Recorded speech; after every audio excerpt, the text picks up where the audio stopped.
A reported U.S. strike on a railway bridge in northern Iran may mark a new phase in the confrontation with Tehran, because this was not just transport infrastructure.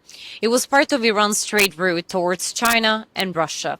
Why is this a big deal then?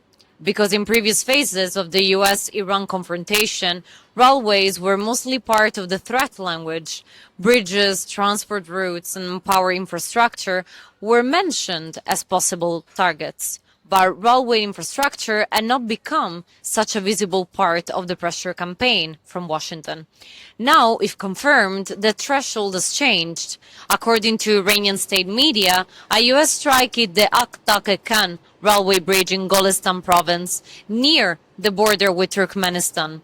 The bridge has been described as part of a rail corridor connecting Iran eastward to China, and also used for trade with Russia. That is why the target matters. For Tehran, these railways are not only about transport. They are part of its strategic depth, a way to keep trade moving, despite sanctions, pressure at sea, and instability around the Strait of Hormuz, like we see in these hours.